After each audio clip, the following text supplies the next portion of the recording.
Hello बच्चों, कैसे हो आप। आई होप आप सभी ठीक होंगे। आज मैं लेके आई हूँ आपके लिए क्लास 8 का चैप्टर 3 कोल एंड पेट्रोलियम, जिसमें हम पढ़ेंगे कोल के बारे में कि कोल हमें कहाँ से मिलता है, कैसे मिलता है और कोल से क्या क्या चीज़ें मिल सकती हैं और वो हमारे लिए कैसे यूज़फुल है।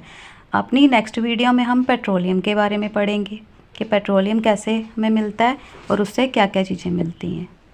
सबसे पहले अगर आपने मेरा चैनल सब्सक्राइब नहीं किया तो प्लीज़ आप इसे सब्सक्राइब करें। अगर आपको किसी टॉपिक क्लियर ना हो रहा हो तो प्लीज़ आप मुझे कमेंट करके ज़रूर बताएं ताकि मैं आपके डाउट को क्लियर कर सकूं।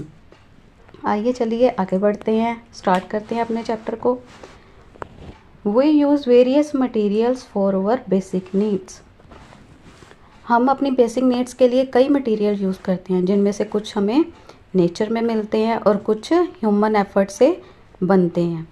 जैसे फॉर एग्जांपल यहाँ पे एक टेबल बना रखा है, उन्होंने कहा है कि लिस्ट बनाओ कौन से नेचर के बनाए हुए हैं और कौन से मैन मेड हैं। यहाँ पे हमने नेचुरल बनाने हैं, नेचुरल के नाम देने हैं कौन से, जैसे कि एयर है,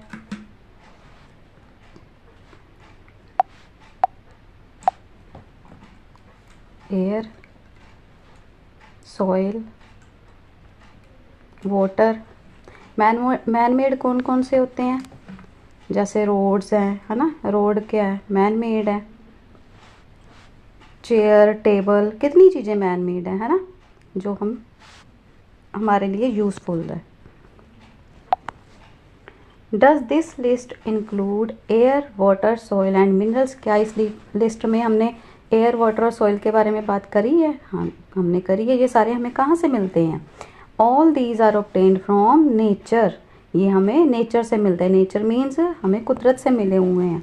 ये सारे हमें प्राकृतिक चीज़ें हैं, हमें नेचर से मिली हुई हैं। They are also called natural resources, इसलिए हम इसको नेचुरल रिसोर्सेज कहते हैं, मतलब कि कुदरती सोमे।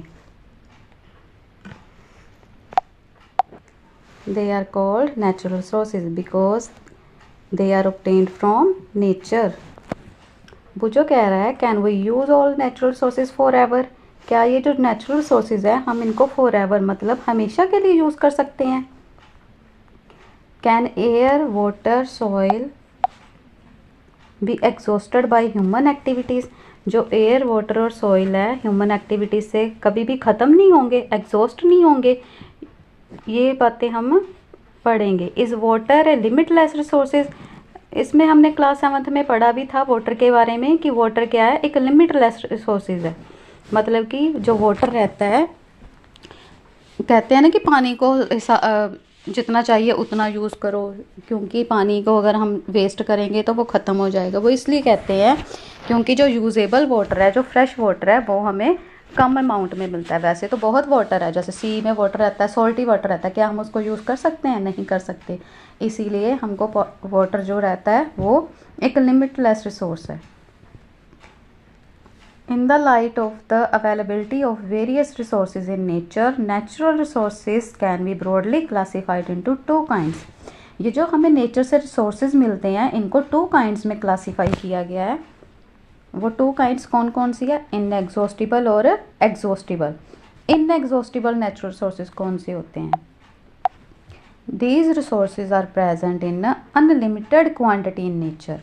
मतलब कि अनलिमिटेड क्वांटिटी में ये नेचर में पाए जाते हैं। अनलिमिटेड मतलब कभी ना ख़त्म होने वाली। And are not likely to be exhausted by human activities. और ये ह्यूमन एक्टिविटीज़ मतलब कि ह्यूमन अगर इनको यूज़ करे तो ये कभी भी एग्जॉस्ट नहीं होंगे, ख़त्म नहीं होंगे। जैसे फॉर एग्जांपल सनलाइट और एयर, इनको हम जितना मर्जी यूज़ कर लें ये कभी भी ख़त्म नहीं होंगे। और exhaustible natural resources, exhaustible natural resources कौन से रिसोर्सेज हैं? The amount of these resources in nature is limited. ये जो रिसोर्सेज रहते हैं ये लिमिटेड है। They can be exhausted by human activities. अगर ह्यूमन्स इनका यूज़ करेंगे तो ये एग्जॉस्ट हो जाएंगे। जैसे फॉर एग्जांपल फॉरेस्ट है, वाइल्ड लाइफ, मिनरल्स, कोल, पेट्रोलियम, नेचुरल गैस, ये सारी क्या है? एग्जॉस्टिबल नेचुरल रिसोर्सेज हैं। इनमें से कोल और पेट्रोलियम ऐसे नेचुरल रिसोर्सेज हैं जिनको बनने में कई मिलियन ऑफ द ईयर्स लग सकते हैं, इसीलिए ये एग्जॉस्टिबल नेचुरल रिसोर्सेज हैं। इसमें एक एक्टिविटी बता रखी है, इसके बारे में मैं आपको समझा देती हूँ। इस एक्टिविटी में क्या बता रखा है कि टेक सम कंटेनर, कुछ कंटेनर लेने हैं, मानो आपने 3 कंटेनर लिए, एक में पॉपकॉर्न, पीनट्स और टॉफ़ीज़, ऐसे अलग अलग कंटेनर में अलग अलग चीज़ें डाल दी। और स्टूडेंट्स का आपने ग्रुप बनाया, जैसे पहले ग्रुप में 2-3 बच्चे ले लो, दूसरे में फिर से 2-3 बच्चे और तीसरे में फिर से 2-3 बच्चे, 3 ग्रुप ले लिए अलग अलग। पहले ग्रुप के बच्चों को आपने कहा कि उन कंटेनर्स में से आपको जो चीज़ चाहिए वो ले लो। तो क्या करेंगे बच्चे? बच्चे तो वैसे उनको ये सारी चीज़ें पसंद रहती हैं, पॉपकॉर्न, पीनट्स, टॉफ़ीज़ वगैरह। वो क्या करेंगे, वो जितनी ज़रूरत है उनको उतनी तो लेंगे। कई बच्चे तो ज़रूरत से ज़्यादा भी ले लेते हैं। और दूसरे ग्रुप के जो बच्चे हैं, जब उनको कहा गया तो कंटेनर क्या था, आधा हो गया। तो उन कंटेनर्स में से जब दूसरे ग्रुप के बच्चों ने लिए, उनको जितनी चाहिए थी उन्होंने ले लिए। जब तीसरे ग्रुप के बच्चों की बारी आई तो कंटेनर में बहुत ही थोड़ी अमाउंट में ये सारी चीज़ें बची, जैसे पॉपकॉर्न, पीनट्स और टॉफ़ीज़ बहुत थोड़ी थोड़ी बची। और थर्ड कैटेगरी के जो थर्ड ग्रुप के बच्चे थे, उन्होंने भी जितना था उसी में से उन्होंने थोड़ा थोड़ा ले लिया। और फोर्थ ग्रुप के बारी कुछ नहीं बचा। तो क्या होगा, फोर्थ ग्रुप की जब बारी आई तो कुछ नहीं बचा। उन्होंने इस एक्टिविटी के ज़रिए ये बात बता रखी है कि assume that the eatable in the container represent the total availability of an exhaustible natural resources like coal, petroleum और natural gas। कि आप assume करो कि जैसे ये eatable चीज़ें थी, जैसे पॉपकॉर्न, टॉफ़ीज़, है ना, जो भी हमने कंटेनर में रखा था, खाने वाली चीज़ें थी, उसको मानो आपकी ये सारे एग्जॉस्टिबल नेचुरल सोर्सेज है। जैसे एक में कोल है, पेट्रोलियम है, नेचुरल गैस है। और हर ग्रुप के बच्चे के डिफरेंट कंजम्पशन थी, उन्होंने अलग अलग तरह से उसको यूज़ करा। May have a different consumption pattern. Are the earlier generation of any group to greedy. क्या जो पहली जनरेशन के जो ग्रुप के बच्चे थे, उन्होंने वो ज़्यादा लालची थे इन चीज़ों को लेके। It may be that the earlier generation in some group were concerned about the coming generation and left something for them। कि जो पहली जनरेशन के ग्रुप के जो बच्चे लगा लो या जनरेशन के लोग लगा लो, उनको क्या करना चाहिए, अपनी आने वाली जनरेशन के बारे में भी सोचना चाहिए और उनके लिए भी कुछ छोड़ देना चाहिए।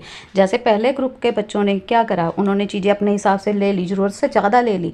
दूसरी जनरेशन वालों को उससे कम मिला, थर्ड जनरेशन वालों को उससे कम मिला और फोर्थ वालों के लिए बचे ही नहीं। ऐसे ही नेचुरल रिसोर्सेज के साथ भी होगा। अगर हम उसको ऐसे ही यूज़ करे जाएंगे तो क्या होगा, एक दिन ये एग्जॉस्टिबल हो जाएंगे और नेक्स्ट जनरेशन्स के लिए ये रिसोर्सेज नहीं बचेंगे। उनको पता ही नहीं रहेगा कि ये कोल और पेट्रोलियम क्या होता है। In this chapter we will learn about some exhaustible natural resources like coal, petroleum and natural gas. इसमें इस चैप्टर में हम इन सारी चीज़ों के बारे में पढ़ेंगे, जो भी नेचुरल रिसोर्सेज हैं, एग्जॉस्टिबल हैं, जैसे कोयला है, पेट्रोलियम है और नेचुरल गैस है, ये सारे एग्जॉस्टिबल नेचुरल रिसोर्सेज हैं। These are formed from the dead remains of living organisms. ये कहाँ से मिलते हैं हमें, dead remains of living organisms. जो लिविंग ऑर्गेनिजम्स रहते हैं ना, वो जब डेड हो जाते हैं, मर जाते हैं, ख़त्म हो जाते हैं, तो उनके जो फॉसिल से जो चीज़ें मिलती हैं उनको क्या कहते हैं, फॉसिल फ्यूल। ठीक है, फॉसिल फ्यूल किसे कहते हैं, आई होप आपको क्लियर हो गया होगा कि फॉसिल फ्यूल का मतलब है, फॉसिल मीन्स जो डेड लिविंग ऑर्गेनिजम्स रहते हैं उनसे फॉर्म जो होता है वो फॉसिल रहता है, और फ्यूल मतलब जिससे हीट एनर्जी जनरेट होती है वो फ्यूल रहता है। सबसे पहले कौन सा है नेचुरल रिसोर्स, कोल। कोल क्या है, यू मे हैव सीन कोल और हेयर्ड अबाउट इट। आपने कोल के बारे में सुना और देखा होगा। It is hard as stone and is black in colour. ये देखिए, आपको यहाँ पिक्चर में दिखा भी रखा है कि कोल किस कलर का है, ब्लैक कलर का, और ये हार्ड रहता है स्टोन के जैसे। Coal is one of the fuel use to cook food. Coal क्या एक फ्यूल है जिसको फूड को कुक करने के काम आता है। कई लोग कोल को यूज़ करते हैं खाना बनाने के लिए। पहले अर्लियर मतलब पहले it was used in railway engine to produce steam to run the engines. सुना है आपने, पहले जो रेलवे इंजन रहते थे वो स्टीम इंजन थे।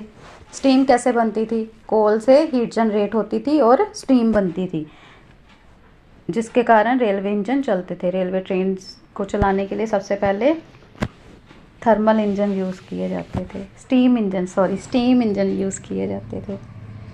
It is also used in thermal power plants to produce electricity. Thermal power plant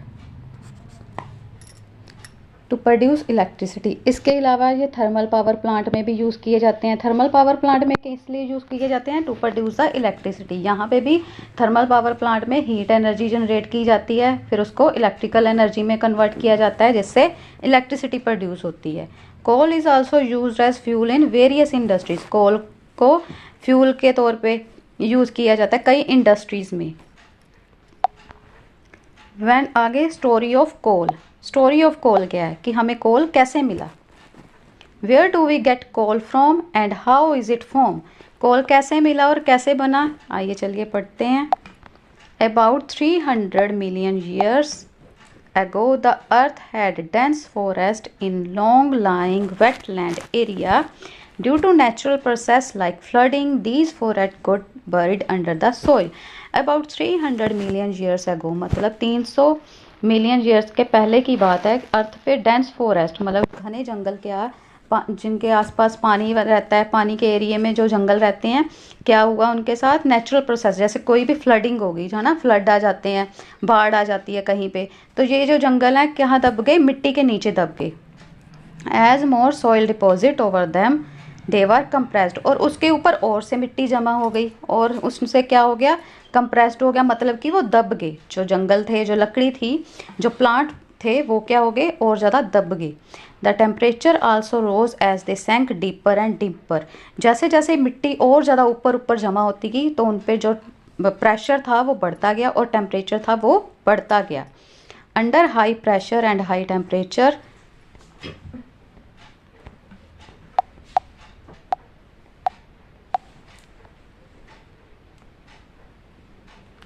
Under high pressure and high temperature, dead plants got slowly converted to the coil.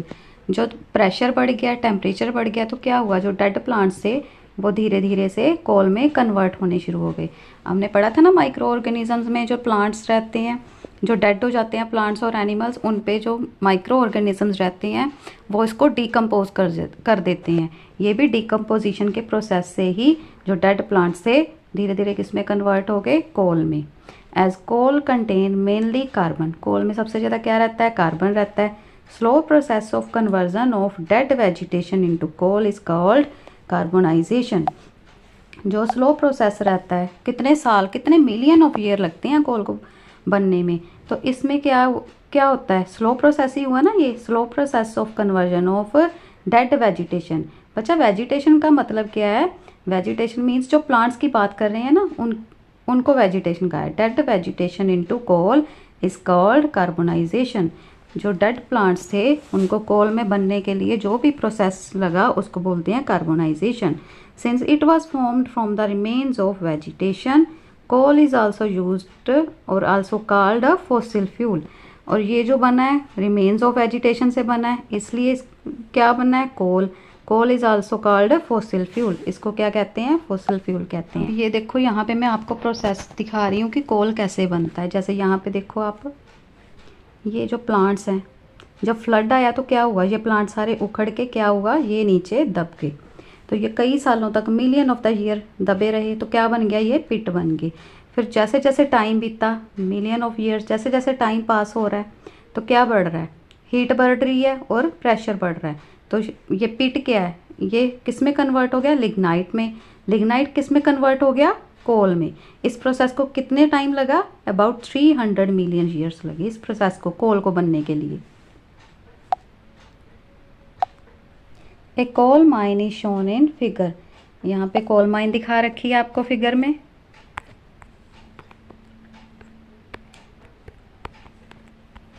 ये देखिए, ये coal mine है, यहाँ पे कोयले को निकाला जाता है। कोल माइन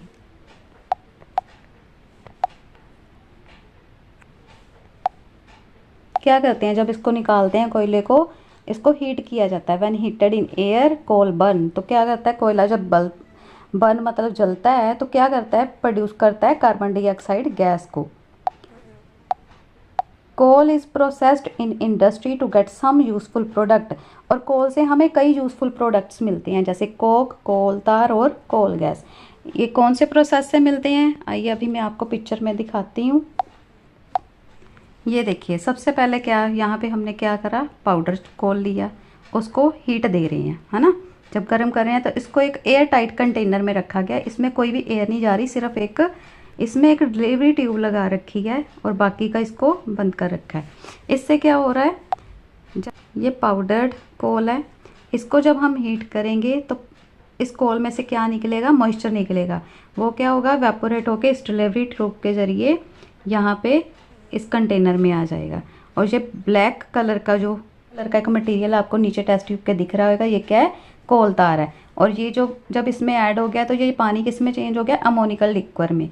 और यहाँ से ये कोल गैस रिलीज़ हो रही है, ये देख रहे हो आप, ये कोल गैस रिलीज़ हो रही है। ये सारा प्रोसेस, इसमें हमें क्या क्या मिल रहा है, कौन कौन से प्रोडक्ट मिल रहे हैं। सबसे पहले कोल पाउडर को हीट करा, हमको क्या मिला, कोल तार और कोल गैस। और जो यहाँ पे हीट होने के बाद बच जाता है उसको क्या कहते हैं, कोक।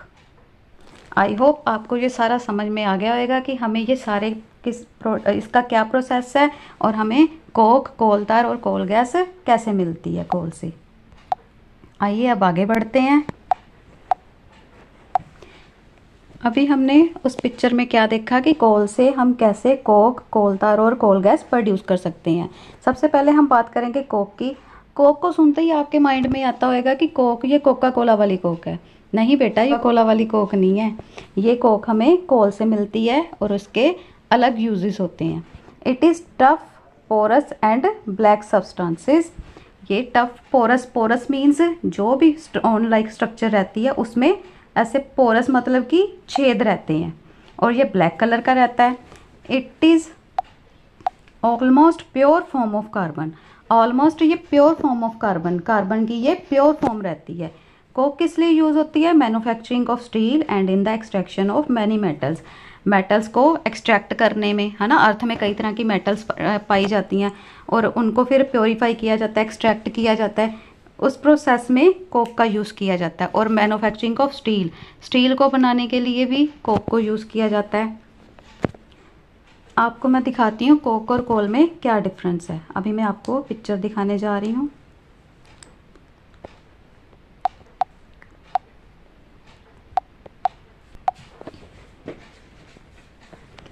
ये देखिए,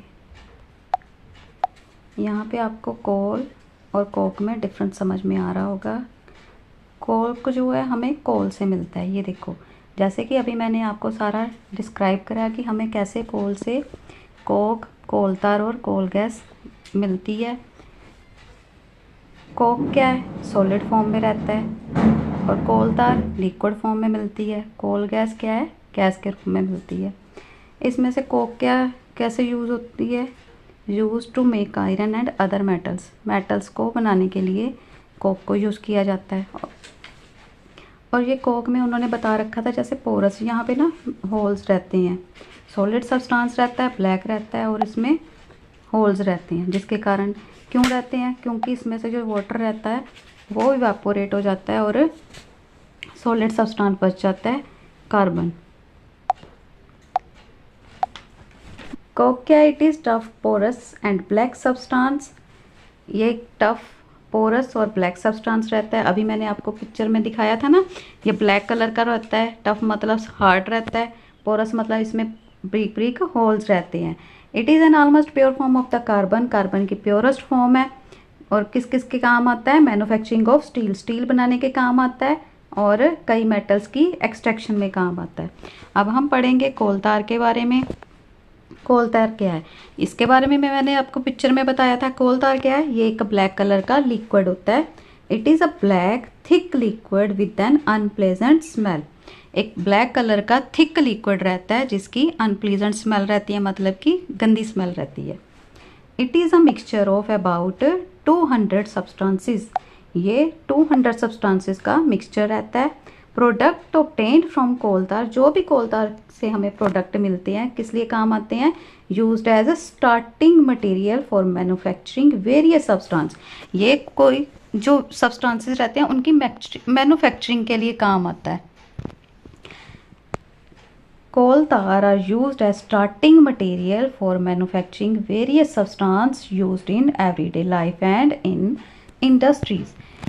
कोल तार से जो भी हमें प्रोडक्ट मिलते हैं वो किसके लिए काम आता है? Manufacturing of various substance. Various substance मतलब बहुत सारे चीज़ें बनाने के काम आता है, जैसे कि कौन कौन सी? Dyes, drugs, explosives, perfumes, plastic, paint, photographic material, roofing material. ये जो सारे मटेरियल्स हैं किससे बनते हैं? कोल तार से।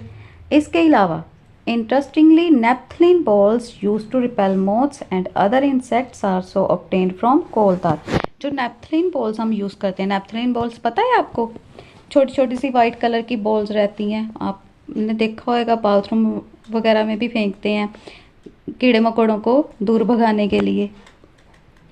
ये मोथ्स क्या करती हैं? जो कपड़े रहते हैं उनको खा जाती हैं, इसीलिए ये नेपथलीन बॉल डाली जाती है ताकि जो ये मोथ्स हैं इनको दूर भगा सकें। ये किससे बनती हैं? कोल तार से। आई होप आपको समझ में आया होगा कि कोल तार से हमें कौन कौन सी चीज़ें बना सकते हैं, किस किस की मैन्युफैक्चरिंग के काम आती है कोल तार। इसके अलावा ना कोल तार रोड बनाने के लिए भी पहले यूज़ करते थे। अब क्या करते हैं? बिटुमिन पेट्रोलियम प्रोडक्ट है, is used in place of coal tar for metalling the roads. Roads बनाने के लिए अब कोल तार की जगह पे बिटुमिन यूज़ किया जाता है, जो कि एक पेट्रोलियम का प्रोडक्ट है। अब हम पढ़ेंगे कोल गैस के बारे में। कोल गैस क्या होती है? इसको भी मैंने अभी आपको पिक्चर में दिखाया था कि ये कोल गैस कैसे कोल से ऑब्टेन्ड होती है। अब हम इसके यूज पढ़ेंगे। Coal gas is obtained during the processing of coal to get coke. जब हम कोल से कोक को ऑब्टेन करते हैं, मतलब कि कोल से जब हम कोक बना रहे होते हैं तो क्या होता है? कोल गैस भी रिलीज होती है। कोल गैस सबसे पहले कहाँ यूज़ हुई थी?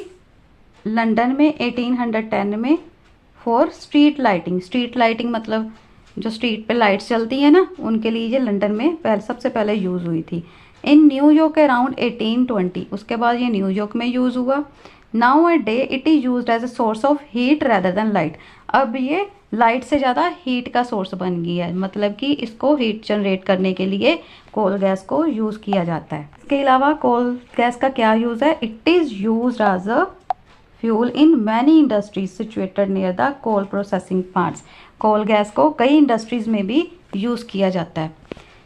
क्यों यूज़ किया जाता है? अभी हमने डिस्कस करा, ये हीट एनर्जी जनरेट करने के लिए किया जाता है और कई इंडस्ट्रीज में यूज़ किया जाता है as a fuel. I hope आपको ये सारे टॉपिक क्लियर हो गए होंगे कि कोल कैसे बनता है, हमें कैसे मिला, और कोल से हमें क्या क्या चीज़ें मिल सकती हैं, उसका प्रोसेस क्या है, और कैसे हमें कोल से कोक, कोल तार और कोल गैस मिले। अगर आपको इनमें से कोई भी टॉपिक कुछ भी समझ में नहीं आया तो प्लीज़ कमेंट करके ज़रूर बताना, मैं आपके सारे डाउट को क्लियर करूँगी। और कमेंट करके ज़रूर बताना कि आपको ये वीडियो कैसी लगी।